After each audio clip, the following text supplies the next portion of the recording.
ನಮಸ್ಕಾರ ಫ್ರೆಂಡ್ಸ್, ನಾನು ನಿಮ್ಮ doctor Amarjit. Welcome to our home square homeopathy YouTube channel. Hello friends, so ಇವತ್ತಿನ topic arthritis ಬಗ್ಗೆ ಸಂಪೂರ್ಣವಾಗಿ ತಿಳಿದುಕೊಳ್ಳೋಣ. ಆರ್ಥರೈಟಿಸ್ ಪದದಲ್ಲೇ ಆರ್ಥರೈಟಿಸ್ನ ಒಂದು ಡೆಫಿನಿಷನ್ ಅಡಗಿದೆ. ಆರ್ಥ್ರೋ ಅಂದರೆ ಜಾಯಿಂಟ್ಸ್. ಸೊ ಈ ಜಾಯಿಂಟ್ಸ್ನಲ್ಲಿ ಆಗುವ ಒಂದು ಇನ್ಫ್ಲಮೇಷನ್ಸ್ ಅಂದರೆ ಅದರಲ್ಲಿ ಆಗುವಂಥ ಒಂದು ತೊಂದರೆಗಳು, ಅದಕ್ಕೆ ನಾವು ಆರ್ಥರೈಟಿಸ್ ಅಂತ ಕರಿತೀವಿ. ಈ ಆರ್ಥರೈಟಿಸ್ ಒಂದು ಜಾಯಿಂಟ್ಸ್ ಅಥವಾ ಒಂದಕ್ಕಿಂತ ಹೆಚ್ಚು ಜಾಯಿಂಟ್ಸ್ ಅಲ್ಲಿ ಕೂಡ ಉಂಟಾಗಬಹುದು. ಆರ್ಥರೈಟಿಸ್ ಅಂದರೆ ಒಂದು ನೋವು, ಇಮ್ಮೊಬೈಲಿಟಿ ಹಾಗೂ ಸ್ವೆಲ್ಲಿಂಗ್ ಹಾಗೂ ರೆಡ್ನೆಸ್ ಇರುವಂಥ ಒಂದು ಕಂಡೀಷನ್ಸ್. ಈ ಒಂದು ಕಂಡೀಷನ್ ಸಿಂಪಲ್ ಫಾರ್ಮ್ ಅಂತ ಹೇಳ್ಕೊಂಡು ತೀವ್ರ ಗತಿಯವರೆಗೂ ಇರಬಹುದು. ಈ ಒಂದು ಆರ್ಥರೈಟಿಸ್ ಅಲ್ಲಿ ತುಂಬ ವಿಧಗಳು ಕೂಡ ಇದೆ. ಸಿಂಪಲ್ ಫಾರ್ಮ್ ಅಲ್ಲಿ ಅಂತಂದ್ರೆ ಇವಾಗ ಆಸ್ಟಿಯೋಆರ್ಥರೈಟಿಸ್ ಇರಬಹುದು, ರುಮಟೈಡ್ ಆರ್ಥರೈಟಿಸ್ ಇರಬಹುದು, ಅಥವಾ ಕೆಲವೊಂದು ಡಿಸೀಸ್ನ ಕಾಂಪ್ಲಿಕೇಶನ್ಸ್ ಆಗಿ ಬರುವಂಥ ಆರ್ಥರೈಟಿಸ್ ಲೈಕ್ SLE, ಸೊರಾಟಿಕ್ ಆರ್ಥರೈಟಿಸ್, ಅಥವಾ ಕೆಲವೊಂದು ಅಕ್ಯೂಟ್ ಕಂಡೀಷನ್ಸ್, ಅಕ್ಯೂಟ್ ಫೀವರ್ ಆದಮೇಲೆ ಲೈಕ್ ಪೋಸ್ಟ್ ವೈರಲ್ ಆರ್ಥರೈಟಿಸ್ ಥರ, ಲೈಕ್ ಡೆಂಗ್ಯೂ ಫೀವರ್ ಆದಮೇಲೆ, ಚಿಕನ್ ಗುನ್ಯಾ ಆದಮೇಲೆ ಬರುವಂಥ ಒಂದು ಕಂಡೀಷನ್ಸ್ಗೆ ನಾವು ಸೆಪ್ಟಿಕ್ ಆರ್ಥರೈಟಿಸ್ಗಳು ಕೂಡ ಕರಿತೀವಿ. ದೆನ್ ಸಮ್ಟೈಮ್ಸ್ ಅನ್ನೋನ್ ಕಾಸಿಂದ ಬರುವಂಥ ಒಂದು ಡಿಸೀಸ್ಗಳಿಗೆ ಪಾಲಿಆರ್ಥರೈಟಿಸ್ ಅಂತ ಕೂಡ ಕರಿತೇವೆ. ಆರ್ಥರೈಟಿಸ್ ಕಾಯಿಲೆಯಲ್ಲೇ ಅತಿ ಒಂದು ತೀವ್ರಗತಿಯಲ್ಲಿ ಸಫರ್ ಆಗುವಂಥ ಒಂದು ಕಾಯಿಲೆ ಅಂದರೆ ರುಮಟೈಡ್ ಆರ್ಥರೈಟಿಸ್. ರುಮಟೈಡ್ ಆರ್ಥರೈಟಿಸ್ ಇತ್ತೀಚಿನ ದಿನಗಳಲ್ಲಿ ತುಂಬಾನೇ ನಾವು ನಮ್ಮ ಕ್ಲಿನಿಕಲ್ ಪ್ರಾಕ್ಟೀಸಲ್ಲಿ ನೋಡ್ತಾ ಇದ್ದೀವಿ. ಈ rheumatoid arthritis auto immune disorder ಇಂದ ಬರುವಂಥದ್ದು. ಅಂದರೆ ನಮ್ಮ ರೋಗ ನಿರೋಧಕ ಶಕ್ತಿ ನಮ್ಮ ವಿರುದ್ಧವೇ ಹೋರಾಡ್ತಾ ಇರುತ್ತೆ.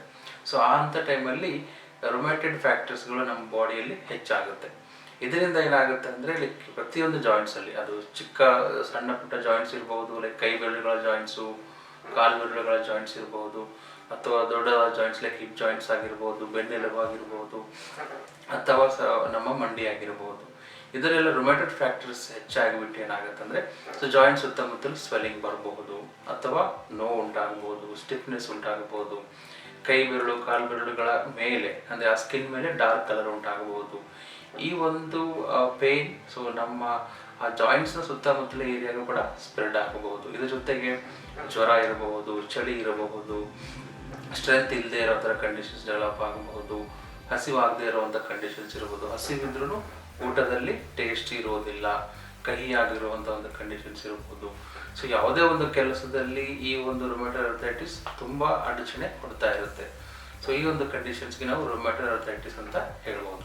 ರುಮಟೈಡ್ ಆರ್ಥರೈಟಿಸ್ ಅಲ್ಲಿ ಬೋನ್ ಕೊಳೆಯೋದಾದರೆ, ಆಸ್ಟಿಯೋಆರ್ಥರೈಟಿಸ್ ಅಲ್ಲಿ ಏನಾಗುತ್ತೆ ಅಂತಂದರೆ ಲೈಕ್ ಬೋನ್ ಸವೆಯುತ್ತೆ. ಸೊ ಲೈಕ್ ಈ ಒಂದು ಆಸ್ಟಿಯೋಆರ್ಥರೈಟಿಸ್ ಪ್ರತಿಯೊಬ್ಬ ವ್ಯಕ್ತಿಯಲ್ಲಿ ಇದು ಸಹಜವಾಗಿ ಕಾಣಿಸ್ಕೊಳ್ಳುವಂಥದ್ದು. ಅಂದರೆ ಸೊ ಅಬೌವ್ 60 ಏಜ್. ಸೊ ಆವಾಗ ಏನಾಗುತ್ತೆ ಅಂದರೆ ಪ್ರತಿಯೊಬ್ಬ ಮನುಷ್ಯನಿಗೆ ಒಂದು ಏಜ್ ಇರೋದು ಸಹಜ. ಹಾಗೆ ನಮ್ಮ ಬೋನ್ಸ್ಗಳಿಗೂ ಒಂದು ಏಜ್ ಥರ ಇರುತ್ತೆ. ಆಫ್ಟರ್ 50 ಅಥವಾ 60 ಏಜಲ್ಲಿ ಬೋನ್ ತನ್ನ ಡೆನ್ಸಿಟಿಯನ್ನು ಕಳೆದುಕೊಳ್ಳುತ್ತೆ. ಅಂದರೆ ಕ್ಯಾಲ್ಶಿಯಂ ಆಗಲಿ ಅಥವಾ ವೈಟಮಿನ್ಸ್ ಆಗಲಿ ಮೆಟಬಲೈಸೇಷನ್ಸ್ ಆಗಲಿ ಕಡಿಮೆ ಆಗ್ತಾ ಹೋಗುತ್ತೆ. ಅದರಿಂದ ಬೋನಲ್ಲಿ ಸವೆತ ಉಂಟಾಗ್ತಾ ಇರುತ್ತೆ. ಈ ಒಂದು ಕಂಡೀಷನ್ಸ್ ರುಮಟೈಡ್ ಆರ್ಥರೈಟಿಸ್ ಸಿಂಪ್ಟಮ್ಸ್ ಥರನೇ ಇರುತ್ತೆ, ಬಟ್ ಅಷ್ಟು ಸಿವಿಯರ್ ಆಗಿರುವುದಿಲ್ಲ. ಸೊ ಇದರಲ್ಲಿ ಏನಾಗುತ್ತೆ, ಬೋನ್ ಸವಿಯೋದ್ರಿಂದ ಫ್ರಿಕ್ಷನ್ ಸೌಂಡ್ ಉಂಟಾಗಬಹುದು, ಅಂದರೆ ಒಂದು ಕಳಕಂತ ಸೌಂಡ್ ಅಂತ ಬರ್ಬೋದು. ಸೊ ಈ ಒಂದು ಫ್ರಿಕ್ಷನ್ ಆಗುವಾಗ ಸೊ ತುಂಬ ಟೇರಿಂಗ್ ಪೇನ್ ಆಗಿರ್ಬೋದು, ಥ್ರೋಬಿಂಗ್ ಪೇನ್ ಆಗಿರ್ಬೋದು, ಅಂದರೆ ಚುಚ್ಚಿದಂಗೆ ನೋವಿರ್ಬೋದು, ಪೇನ್ ಶೂಟಿಂಗ್ ಆಗೋ ಥರ ಇರಬಹುದು. ಈ ಒಂದು ಪೇನ್ ಒಂದೇ ಒಂದು ಜಾಯಿಂಟ್ಸ್ಗೆ ಸೀಮಿತವಾಗಿರ್ಬೋದು, ಅಂದರೆ ಮಂಡಿಯಲ್ಲಿ ಎಸ್ಪೆಷಲಿ ಈ ಒಂದು ಆರ್ಥರೈಟಿಕ್ ಪೇನ್ ಕಾಣಬಹುದು. ಈ ಒಂದು ಆರ್ಥರೈಟಿಸ್ ಹೆಚ್ಚಿನದಾಗಿ ಲೈಕ್ ತುಂಬ ನಿಂತ್ಕೊಳ್ಳೋರಾಗಲಿ ಅಥವಾ ತುಂಬ ಲೈಕ್ ದಪ್ಪ ಇರೋರಾಗಲಿ ಕೂಡ ಕಾಣಿಸ್ಕೊಳ್ಳಬಹುದು.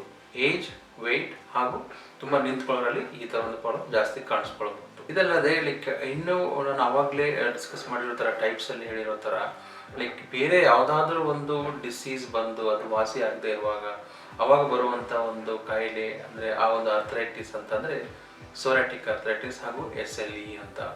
ಸೊರಾಟಿಕ್ ಆರ್ಥರೈಟಿಸ್ ನೋಡಬೇಕು ಅಂತಂದರೆ ಆ್ಯಕ್ಚುಲಿ ಸೊರಾಸಿಸ್ ಅಂದರೆ ಸ್ಕಿನ್ ಡಿಸಾರ್ಡರ್. ಈ ಸ್ಕಿನ್ ಡಿಸಾರ್ಡರ್ ವಾಸಿ ಆಗದೇ ಇದ್ದಾಗ ಅಥವಾ ಆ ಒಂದು ಕಂಡೀಷನ್ ಹೆಚ್ಚಾದಾಗ, ಪ್ರಾಬ್ಲಮ್ಸ್ ಹೆಚ್ಚಾದಾಗ ಏನಾಗುತ್ತೆ, ಸ್ಕಿನ್ ಲೇಯರಿಂದ ಸೊ ಅದು ನಮ್ಮ ಡೀಪರ್ ಎಫೆಕ್ಷನ್ ಆಗಿ ಲೈಕ್ ಜಾಯಿಂಟ್ಸ್ಗಳಲ್ಲಿ ಕೂಡ ಇನ್ಕ್ಲೂಡ್ ಆಗಿರುತ್ತೆ.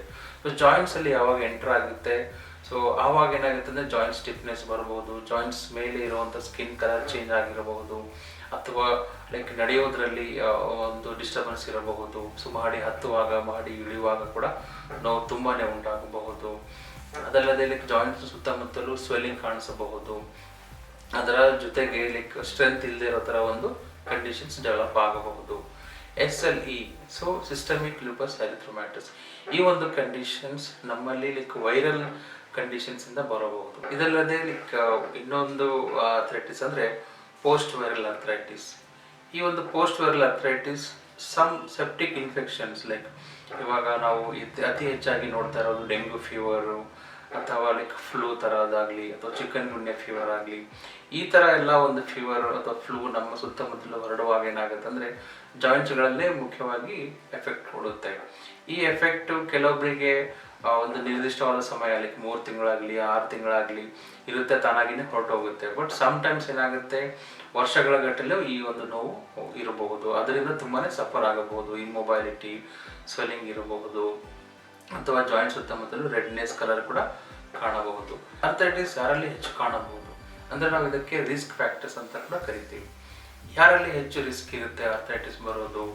ಮುಖ್ಯವಾಗಿ ಏಜ್ ಫ್ಯಾಕ್ಟರ್ಸ್, ಅಂದರೆ ಆಸ್ಟಿಯೋಆರ್ಥ್ರೈಟಿಸ್ ಬರುವಂಥ ಕಂಡೀಷನ್ಸ್ ಲೈಕ್ ಅಬೌವ್ 60 ಅಬೌವ್ 50 ಏಜಲ್ಲಿ ಕ್ಯಾಲ್ಸಿಯಂ ಶೆಡ್ಡಿಂಗ್ ಆಗ್ತಾ ಹೋಗುತ್ತೆ, ಅದರಲ್ಲಿ ಅವರಿಗೆ ಬರುವಂಥ ಚಾನ್ಸಸ್ ಜಾಸ್ತಿ ಇರುತ್ತೆ.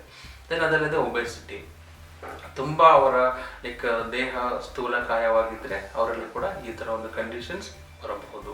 ದೆನ್ ಅದಲ್ಲದೆ ಪೂವರ್ ನ್ಯೂಟ್ರಿಷನ್ಸ್, ಯಾರಲ್ಲಿ ಯಾವುದೇ ರೀತಿಯಿಂದ ವೈಟಮಿನ್ ಡೆಫಿಷಿಯನ್ಸಿ ಆಗಲಿ, ವೈಟಮಿನ್ ಡಿ, ವಿಟಮಿನ್ B12 ಹಾಗೂ ಕ್ಯಾಲ್ಸಿಯಂ ಡೆಫಿಷಿಯನ್ಸಿ ಅವರಲ್ಲಿ ಕೂಡ ಈ ಥರ ಒಂದು ಸಮಸ್ಯೆ ತುಂಬ ಕಾಡ್ತಾನೆ ಇರುತ್ತೆ.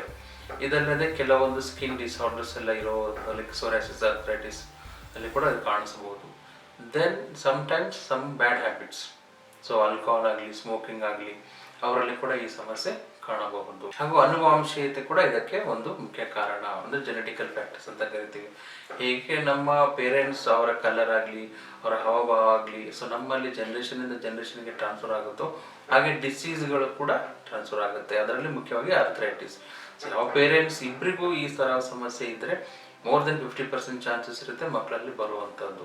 ದೆನ್ ಮಕ್ಕಳಲ್ಲಿ ಬರಬೇಕಾದ್ರೂ ಇಮ್ಯುನಿಟಿ ಕೂಡ ಒಂದು ಮುಖ್ಯವಾಗಿ ಒಂದು ಕಾರಣ. ಸೊ ಲೋ ಇಮ್ಯೂನ್ ಪೀಪಲ್ ಅಲ್ಲಿ ಕೂಡ ಈ ತರ ಒಂದು ಸಮಸ್ಯೆ ಬೇಗ ಅಟ್ಯಾಕ್ ಆಗಬಹುದು. ಅರ್ಥ್ರೈಟಿಸ್ ಇದೇನಾ ಇಲ್ವಾ ಅಂತ ಗೊತ್ತು ಮಾಡೋದಕ್ಕೆ ಕೆಲವೊಂದು ಟೆಸ್ಟ್ಗಳು ಕೂಡ ಇದೆ. ಲೈಕ್ ಅಂತಂದ್ರೆ ಎಕ್ಸ್ರೇ ಇರಬಹುದು ಅಥವಾ ಸಮ್ಟೈಮ್ಸ್ ನಾವು ನಮ್ಮಲ್ಲಿ ಆಗುವಂಥ ಡೆಫಿಷಿಯನ್ಸೀಸ್ಗಳಿರ್ಬೋದು, ಅಂದರೆ ಕ್ಯಾಲ್ಸಿಯಂ ಆಗಲಿ ವಿಟಮಿನ್ಸ್ ಆಗಲಿ ಅದರ ಒಂದು ಬ್ಲಡ್ ಟೆಸ್ಟ್ ಮುಖಾಂತರ ಗೊತ್ತಾಗುತ್ತೆ. ಅರ್ಥ್ರೈಟಿಸ್ ಬಂದಿದೆ ಅಂತ ಇದ್ರ ಅವಶ್ಯಕತೆ ಏನಿಲ್ಲ. ಸೊ ಅರ್ಥ್ರೈಟಿಸ್ಗೆ ಲೈಕ್ ಸಣ್ಣದಾಗಿ ಮನೆಯಲ್ಲಿ ಪರಿಹಾರ ಕೂಡ ಮಾಡ್ಕೊಳ್ಬಹುದು. ಲೈಕ್ ಏನಾಗುತ್ತೆ ಅಂದರೆ ತುಂಬ ಇಮ್ಮೊಬೈಲಿಟಿ ಆ ಥರ ಇದ್ದರೆ ಸೊ ಕೆಲವೊಂದು ಸಾರಿ ಏನಾಗುತ್ತೆ ಲೈಕ್ ವಾಕಿಂಗ್ ಕೂಡ ಅಲ್ಲಿ ಹೆಲ್ಪ್ ಆಗುತ್ತೆ. You have to start the walking so 30 to 40 minutes. Sometimes ಈ ಒಂದು ಡೆಫಿಷಿಯನ್ಸೀಸ್ಗಳು ನಮ್ಮ ಮನೆಯಲ್ಲೇ ಸೊ ಒಂದು ಪಡೆದುಕೊಂಡ್ರೆ ಲೈಕ್ ಇವಾಗ ಕ್ಯಾಲ್ಸಿಯಂ ಪ್ರಾಬ್ಲಮ್ ಇದ್ದಾಗ ಸೊ ಕ್ಯಾಲ್ಸಿಯಂ ರಿಚ್ ಇರೋ ಫುಡ್ಸ್ಗಳು ಸ್ಟ್ರಾಬೆರಿ ಇರ್ಬೋದು, ಆರೆಂಜ್ ಇರಬಹುದು, ದೆನ್ ಆಲ್ಮಂಡ್ಸ್ ಇರಬಹುದು. ಸೊ ಈ ಥರ ಒಂದು ಡ್ರೈ ಫ್ರೂಟ್ಸ್ಗಳ ಬಳಕೆಯಿಂದ ಏನಾಗುತ್ತೆ ಕ್ಯಾಲ್ಸಿಯಂ ಲೆವೆಲ್ ನಮ್ಮಲ್ಲಿ ಹೆಚ್ಚಾಗುತ್ತೆ. ಮಿಲ್ಕ್ ಕೂಡ ಒಂದು ಒಳ್ಳೆಯ ಸೋರ್ಸ್ ಆಗಿರ್ಬೋದು. ಬಟ್ ವೈಟಮಿನ್ ಡೆಫಿಷಿಯನ್ಸಿ ಎಸ್ಪೆಷಲಿ ಬೆಳಿಗ್ಗೆ 11 ಗಂಟೆಯಿಂದ 1 ಗಂಟೆ ಆ ಒಂದು ಟೈಮಲ್ಲಿ ಸೊ ನಮ್ಮ ಸೂರ್ಯನ ಬೆಳಕಿಂದನೇ ವಿಟಮಿನ್ ಡಿ ಸೋರ್ಸನ್ನು ಅತಿ ಪ್ರಾಮುಖ್ಯವಾಗಿ ಪಡೆಯಬಹುದು. ಸೊ ಅದರಲ್ಲಿ ನಾವು ಎಕ್ಸ್ಪೋಸ್ ಆದಾಗ ಸೊ ಇದು ತುಂಬ ಒಳ್ಳೆಯದಾಗಿರುತ್ತೆ ಈ ಆರ್ಥ್ರೈಟಿಸ್ ಕಂಡೀಷನ್ಸಲ್ಲಿ ಅಂತ ಅನ್ಬೋದು. ಸಮ್ಟೈಮ್ಸ್ ಏನಾಗುತ್ತೆ ಅಂದರೆ ಲೈಕ್ ಈ ಒಂದು ಆರ್ಥ್ರೈಟಿಸ್ ಇರೋ ಏರಿಯಾದಲ್ಲಿ ಸೊ ದಾಲ್ಚಿನ್ನಿ ಅಂದರೆ ಚಕ್ಕೆದೇನಿರುತ್ತೆ ಆ ಒಂದು ಚಕ್ಕೆ ಕಷಾಯ ಮಾಡಿ ಕುಡಿದಾಗ ಕೂಡ ಸೊ ನಮಗೆ ಈ ಆರ್ಥ್ರೈಟಿಸ್ ಪೇನಲ್ಲಿ ತುಂಬ ಒಳ್ಳೆಯದಾಗಿ ರಿಲೀಫ್ ಕೊಡುತ್ತೆ ಅಂತ ಅನ್ಬೋದು. ಈ ಒಂದು ಕಾಯಿಲೆಗೆ ಲೈಕ್ ಇದೆಲ್ಲ ಮಾಡಿದಾಗ ಕೂಡ ಪರಿಹಾರ ಸಿಗದೇ ಇದ್ದಾಗ ಸೊ ಹೋಮಿಯೋಪತಿಯಲ್ಲಿ ಇದಕ್ಕೆ ಶಾಶ್ವತ ಪರಿಹಾರ ಇರುತ್ತೆ. ಸಮ್ಟೈಮ್ಸ್ ಏನಾಗುತ್ತೆ ಲೈಕ್ ಇವರ ಅಡ್ವೈಸ್ ಕೇಳಿ ನೀ ರಿಪ್ಲೇಸ್ಮೆಂಟ್ ಮಾಡ್ಕೊಳ್ಳುವಂಥ ಕಂಡೀಷನ್ಸ್ ಹೋಗ್ತಾರೆ. ಬಟ್ ಅಲ್ಲಿ ಅದನ್ನು ಅವಶ್ಯಕತೆ ಇರೋದಿಲ್ಲ. ಸೊ ಯೂಸ್ವಲಿ ಏನಾಗುತ್ತೆ ಏಜ್ ಆಗ್ತಾ ಇದ್ದಂಗೆಲ್ಲ ಬೋನ್ ಸವಿಯೋದು, ಬೋನ್ ಏಜ್ ಆಗ್ತಾ ಹೋಗುತ್ತೆ. ಬಟ್ ಇದಕ್ಕೆ ನೀ ರಿಪ್ಲೇಸ್ಮೆಂಟ್ ಒಂದೇ ಪರಿಹಾರ ಇಲ್ಲ. ಸೊ ಇದಕ್ಕೆ ಬರೀ ಮುಖಾಂತರ ಮೆಡಿಸಿನ್ಸ್ ಇಂದನೇ ಸಂಪೂರ್ಣ ಕ್ಯೂರ್ ಆಗಬಹುದು. ಇದು ಇರಿವರ್ಸಿಬಲ್ ಆಗಲ್ಲ, ಬಟ್ ಪೇನ್ ಕಂಪ್ಲೀಟ್ ಆಗಿ ರಿಲೀಫ್ ಆಗುತ್ತೆ. ಸೊ ಮೊಬೈಲಿಟಿ ಕರೆಕ್ಟ್ ಆಗುತ್ತೆ, ಸ್ಟಿಫ್ನೆಸ್ ಪೂರ್ತಿಯಾಗಿ ವಾಸಿ ಆಗುತ್ತೆ. ಸೊ ಇದನ್ನು ನೀವು ಸಂಪೂರ್ಣವಾಗಿ ವಾಸಿ ಮಾಡ್ಕೊಳ್ಬೇಕು ಅಂತಂದರೆ ಸೊ ನಮ್ಮ ಟೀಮ್ ಇದೆ, ಹೋಮಿಯೋಸ್ಕ್ವೇರ್ ಟೀಮು, ಇದರ ಮೇಲೆ ನಾವು ರಿಸರ್ಚ್ ಮಾಡ್ತಾನೆ ಇದ್ದೀವಿ. ಇದಕ್ಕೆ ಒಂದು ಸಂಪೂರ್ಣ ಕ್ಯೂರ್ ಕೊಡಬೇಕು ಅಂತ ಸೊ ನಮ್ಮ ಉದ್ದೇಶ. ಸೊ ನಿಮಗೆ ಏನಾದರೂ ಇದ್ರ ಬಗ್ಗೆ ಸಂಪೂರ್ಣ ಮಾಹಿತಿ ಬೇಕು ಅಂದಲ್ಲಿ ಸೊ ಇದಕ್ಕೆ ಲೈಕ್ ಮಾಡಿ ಈ ವಿಡಿಯೋನ, ಸೊ ಶೇರ್ ಮಾಡಿ, ಕಮೆಂಟ್ ಮಾಡಿ. ಹಾಗೂ ಸೊ ನಿಮಗೆ ರಿಲೀಫ್ ಬೇಕು, ಕ್ಯೂರ್ ಬೇಕು ಅಂದಾಗ ನಮ್ಮ ಕ್ಲಿನಿಕ್ಗೆ ಒಂದು ವಿಸಿಟ್ ಕೊಡಿ.